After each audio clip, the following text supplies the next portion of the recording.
Савов, Черноморец, Първият.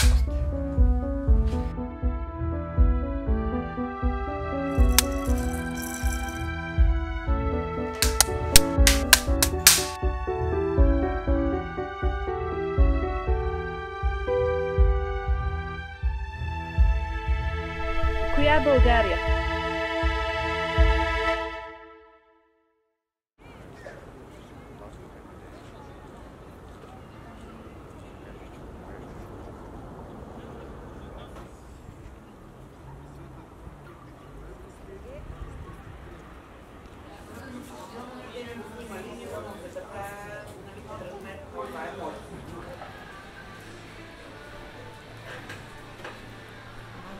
Казвам се Румяна Стоянова, работя в това ателие 21 години и се занимавам с дърворезба и пирография.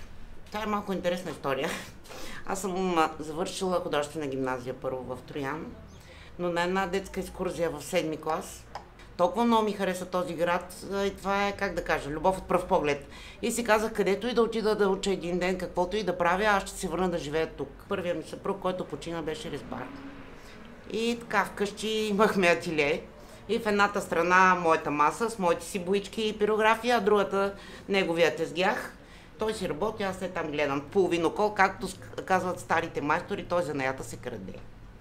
Тъй аз го откраднах. Макар че успях от него на много малко неща да се науча. После той почина преди 16 години при катастрофа, внезапно, без да е шофирал. Той просто така е трябвало, но аз си оказах с оберфреза ръчна, с която не знаех как да работя, с 200 длета и като пуснех шмиргела да си точа длета, те бягах надалеко. Толкова им беше страх от него. Но така си казах, това остава за теб, не може. Нали? И без това си го искаше, трябва да се научиш. Някои неща съм научила от колеги, питала съм, обяснявали са ми. Други неща на принципа проба грешка. Като сбърка човек 10 пъти, на 11-тия вече с затворени очи може да го направи, знае как да го направи. Въпросът е да има желание, любов към занаята и към това, което го прави.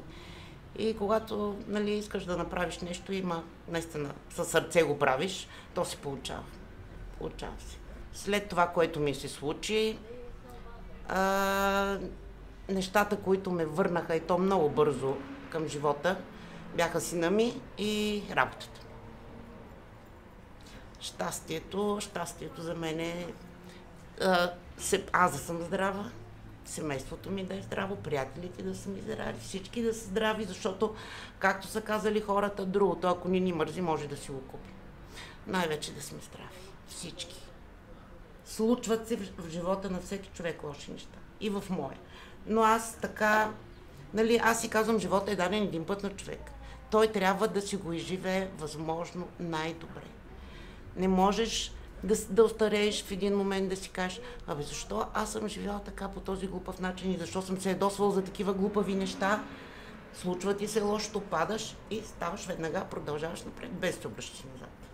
Ако зависи от вас, коя черта от българския характер бихте искали да се запази?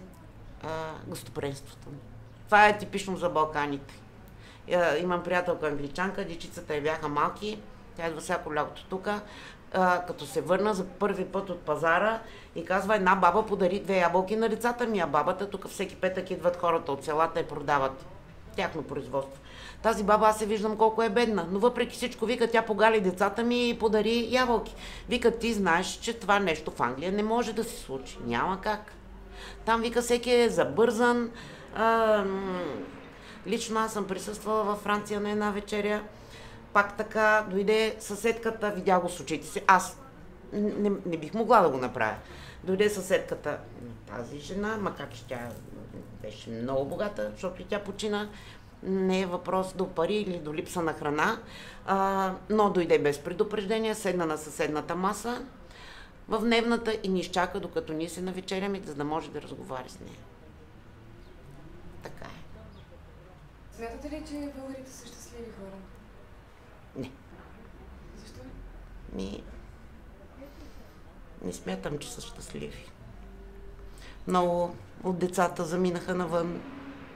Много умни, интелигентни деца имаме, но имаме и такива, които, пак казвам, са обезверени и така, как да кажа, малко по-плашливи. Като завършат училище, по-скоро имат страх да се впуснат в живота. Имаше едно предаване с Петър Вогин, говоря силно за преди около 30 години, не мога да си спомня коя вечер. Много ми повлия едно интервю на един българин, на който не мога да му кажа името, но той се оказа, че живее много години в Чикаго и каза следното: много са ни умни децата, изключително талантливи. Идвайки те на работа в Щатите, като отидат на интервю за работа, като го пита собственика или менеджера, нали, ние имаме изисквания за такава професия, нали, кандидата трябва да има такива и такива качества. Вие можете ли да се справите? И българите отговарят: ами ще опитам, може би. Докато американците казват, са в пъти по-неподготвени, но казват: да, мога, ще го направя. Ето това ни липсва. Ако може да се научим всеки да си върши неговата работа, да си я върши добре, с любов, не да гледа другия как си я върши и дали я върши добре, дори да не е компетентен. Така, тези малки интрижки, злобичката, ако може да изчезне, ще се оправи. За да си я променим, зависи от нас и от вас, по-скоро вече по-младите. Просто трябва да поработим малко повече, всички, положителен аспект.